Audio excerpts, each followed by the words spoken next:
Selamat pagi, di sini saya Nadira akan melaporkan program yang akan kami lakukan.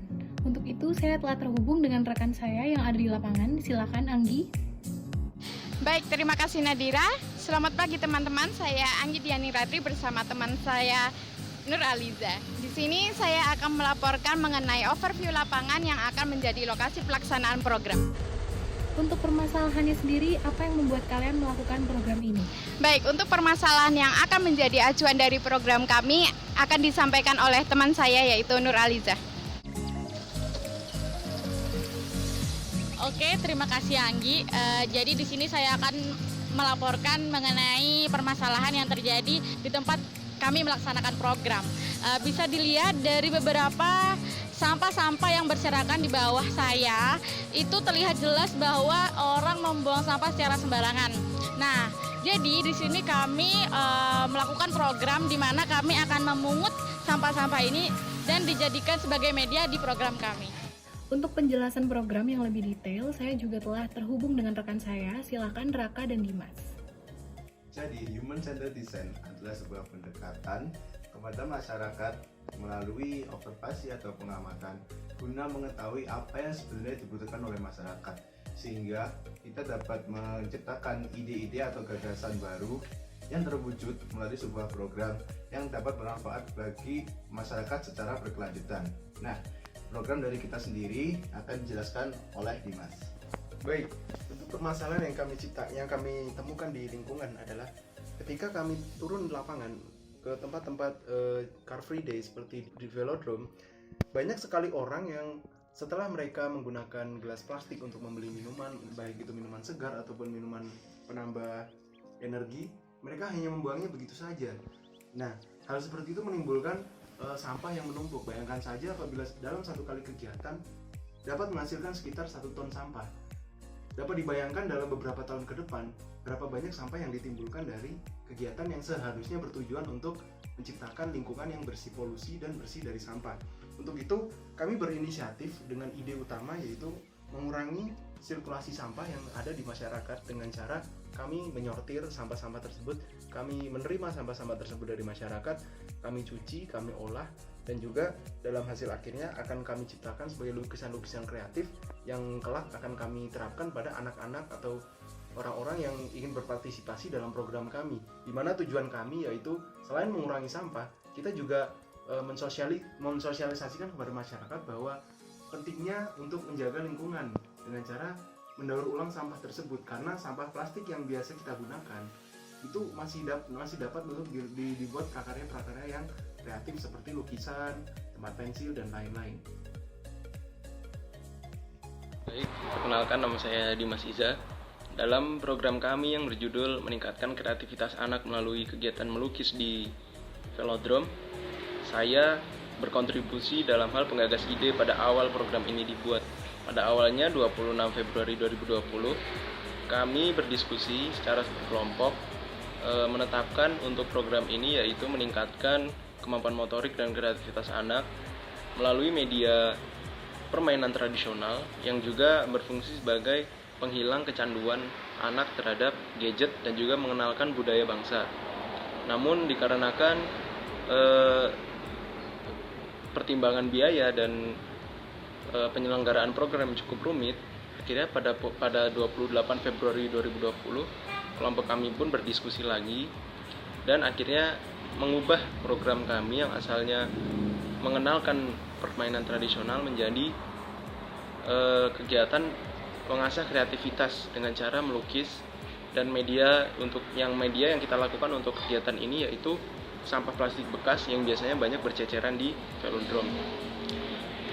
Kontribusi saya yang lain yaitu pada tanggal 7 Maret 2020 saya melakukan survei properti untuk mencari harga-harga barang yang dibutuhkan, harga cat, harga kos, dan lain-lain. Namun dikarenakan adanya keputusan dari rektor untuk meliburkan perkuliahan dikarenakan adanya wabah pandemi, kami belum bisa lebih jauh untuk mengembangkan program kami ini karena situasi lingkungan di lapangan yang juga belum kondusif. Perkenalkan, nama saya Nuraliza. Di sini saya akan menjelaskan kontribusi saya. Yang pertama, pada tanggal Jumat 28 Februari.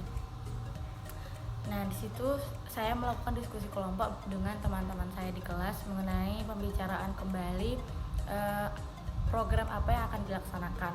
Awalnya di situ mereka menjelaskan bahwa adanya program perkembangan motorik, jadi menggunakan permainan tradisional.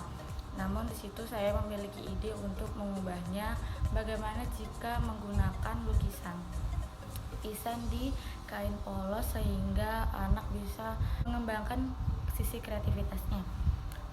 Namun setelah itu pada Minggu 1 Maret 2020 akhirnya saya dan teman-teman melakukan survei lokasi di Jalan Ijen. Di situ kami menyurvei tempat kejadian yang dimana akan kami laksanakan tempat pelaksanaan program kami. Kemudian Rabu 4 Maret 2020 di dalam kelas kami melakukan diskusi kembali membahas media properti yang akan digunakan pada saat kami turun lapangan melaksanakan program tersebut. Kemudian pada Senin 9 Maret 2020 akhirnya program tersebut sudah diubah, tidak jadi menggunakan kain, tidak jadi melukis di kain polos, di baju polos karena keterbatasan biaya. Pada akhirnya kami menyetujui tindakan bahwa akan merubahnya ke sampah-sampah plastik yang tidak digunakan.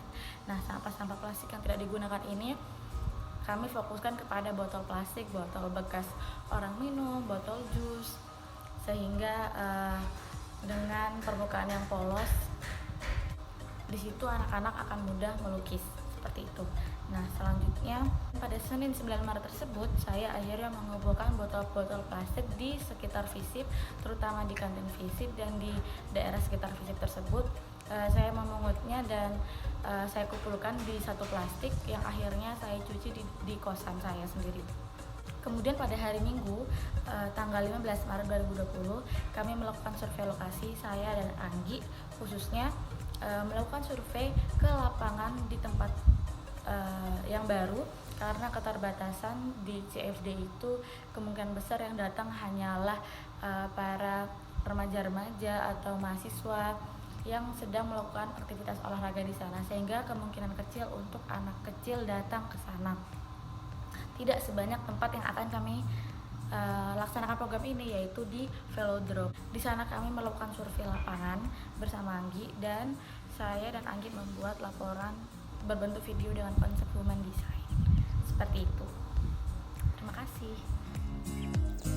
Perkenalkan, di sini saya Anggi Diani Ratri ingin menjelaskan mengenai kontribusi yang saya lakukan terhadap program kami.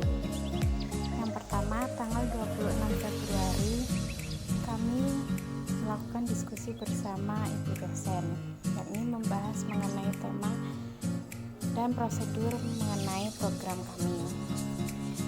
Yang kedua, tanggal 28 Februari kami melakukan diskusi ulang dikarenakan pada tanggal 26 Februari ada 2 anggota kelompok kami yang tidak hadir. Oleh karena itu, pada tanggal 28 Februari kami melakukan diskusi ulang.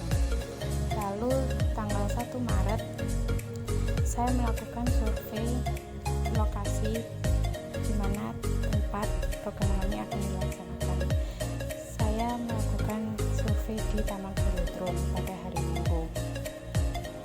Yang keempat, saya melakukan diskusi sama kelompok saya, yakni mengenai membahas tentang spesifikasi dari media yang akan kami pergunakan dalam program kami. Yang kelima adalah tanggal 7 Maret melakukan pencarian gelas plastik bekas di lingkungan sekitar saya. Dan pada hari Minggu kemarin saya bersama teman saya turun lapangan untuk melakukan overview lapangan di lokasi. Dan saya di sana memungut gelas plastik yang ada di lokasi. Dan saya mendapatkan cukup banyak gelas plastik di sana bekasnya. Dan saya membawanya pulang dan saya melakukan pencucian dan pembersihan dari gelas tersebut. Terima kasih. Perkenalkan, nama saya Nadira Septamara Mulia. Kontribusi saya dalam kegiatan ini yaitu pada awalnya saya mengikuti diskusi dengan teman-teman dan membuahkan sebuah tema, yaitu memperkenalkan permainan tradisional kepada anak-anak. Lalu kami merubah tema tersebut menjadi melukis sampah plastik yang ada di Car Free Day Ijen Malang. Kenapa kami mengangkat tema tersebut? Karena ingin menerapkan reuse, reduce, dan juga recycle. Jadi sampah-sampah yang telah dibuang oleh masyarakat bisa digunakan kembali menjadi barang yang lebih bermanfaat dan juga barang-barang yang cantik. Lalu akhirnya kami merubah lokasi tersebut. Setelah berdiskusi kembali, kami merubah menjadi di Taman Velodrome Sawo Jajar. Nah, kontribusi saya mensurvei tempat dan juga mensurvei harga-harga properti yang nantinya akan kami gunakan pada saat kegiatan. Saya Raka Chandra Diwiastra, saya akan menjelaskan kontribusi saya pada program dilaksanakan oleh kelompok kami. Pertama, saya ikut berdiskusi dengan kelompok untuk menentukan program apa yang akan dilaksanakan dan menghasilkan gagasan, yaitu kita akan melaksanakan pengenalan permainan tradisional pada anak-anak di Car Free Day Ijen. Namun karena terhalang oleh biaya dan beberapa hal lain, akhirnya kelompok kami kembali berdiskusi dan mendapat ide atau gagasan mengenai program kami, yaitu melukis sampah plastik pada anak-anak di Taman Velodrome Sawo Jajar. Di program tersebut kami akan memperkenalkan cara mengolah sampah plastik agar dapat digunakan kembali dan sekaligus melatih kreativitas anak. Dan kemudian saya berkontribusi dalam hal mencari properti yang akan digunakan dan juga survei mengenai harga-harga properti yang akan digunakan dalam program kami. Cukup sekian program berita laporan tentang kegiatan kami. Terima kasih.